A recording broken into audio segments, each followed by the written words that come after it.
Estamos de regresso à edição da manhã para falar agora de um livro. Vá às compras e traga consigo mais saúde. É o nome de Um Guia de Bolso, lançado no último mês pela Associação Portuguesa de Nutricionistas. E para nos explicar o que se pretende com esta iniciativa, está na edição da manhã Vítor Dauphiné, nutricionista. Doutor, muito bom dia, muito obrigado pela sua presença. Como está? Este livro começa com o que fazer antes de sair de casa para irmos a um supermercado, ao mercado, às compras. É assim tão importante para o sucesso desta missão que se propõe no livro?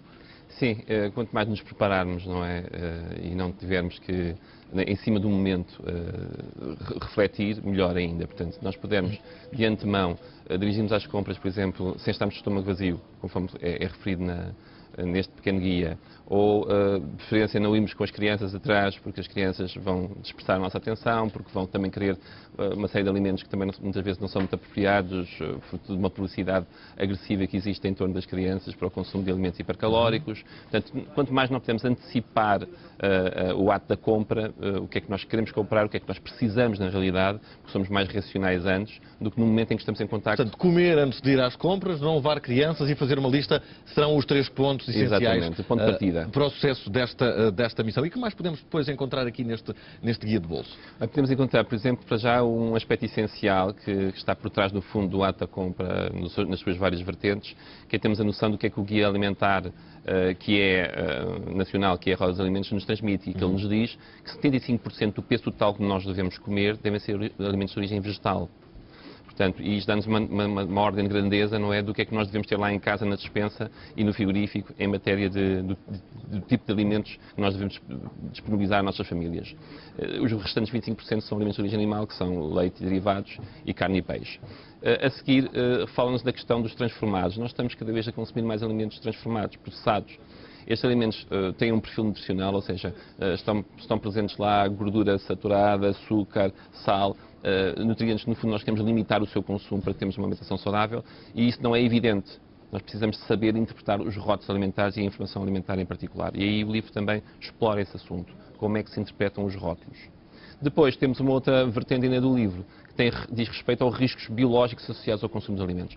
Tem havido, ao longo destes últimos anos, algumas crises alimentares, não é, relacionadas com vírus, com priões, e embora nós, em inquéritos que têm sido feitos à população em geral, muitas vezes as pessoas referem mais medo, às vezes, em perigos químicos, muitas vezes. Se estão presentes mercúrio no peixe, se está presente antibióticos nos alimentos, e realmente o risco microbiológico é muito mais elevado. Ou seja, é muito importante saber ler os rótulos para congelados, por exemplo, ou enlatados, mas em relação aos frescos já não temos essa facilidade. Quais são aqui as dicas para quem vai escolher entre produtos frescos? As dicas. Nós temos as dicas organizadas por categoria de alimentos. Se falarmos de peixe, nós devemos, quando compramos, por exemplo, peixe fresco, devemos estar atentos, por exemplo, se as escamas estão aderentes à pele, se as garras estão cor-de-rosa, se os olhos estão salientes no peixe, se a sua carne do peixe, digamos assim, está mole ou é rija. Portanto, há uma série de sinais, digamos assim, que nós podemos interpretar, de maneira a fazermos o diagnóstico daquilo que estamos a comprar, porque aí, evidentemente, o grau de frescura não está em rótulo nenhum, não é? Claro. Em relação à carne e aos legumes? Também temos uma listagem de sinais, não é, que facilmente, de uma forma prática, a pessoa pode utilizar para diferenciar se os produtos estão frescos ou não estão frescos, não é? Temos, portanto, para as várias categorias de alimentos, listas acerca disso. Isto pode ser consultado neste guia. E quanto tempo é que devemos ter estes alimentos, nomeadamente os frescos em casa, aqueles que não têm uma data, um prazo de validade, na embalagem, quanto tempo é que os devemos ter em casa sem serem consumidos? Pois vai variar muito das formas de conservação, não é? Eu posso comprar um fresco e congelá-lo, não é? E aí o prazo de validade aumenta bastante, não é? Eu posso fazer isso com tomate fresco, posso fazer isso com muitos alimentos, e posso fazer isso também com a carne e com o peixe.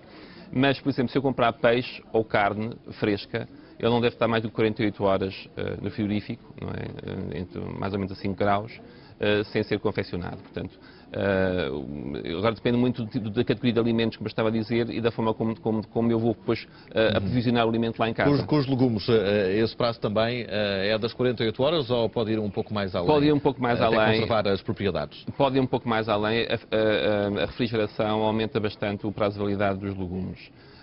E há sempre aquela possibilidade da congelação, como eu disse, que é uma ótima forma também de gerir estes alimentos, porque o desperdício alimentar é uma questão muito relevante hoje em dia.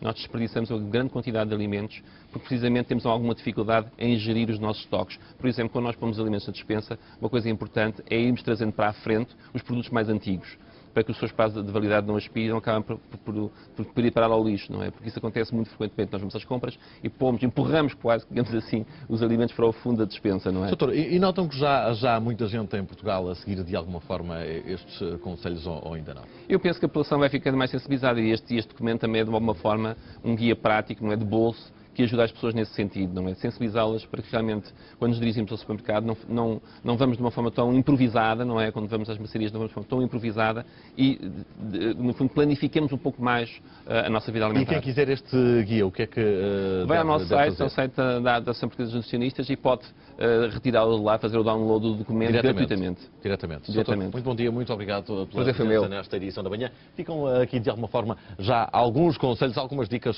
que podem ser encontrados neste guia de bolso. Vá às compras e traga consigo mais saúde. Nas outras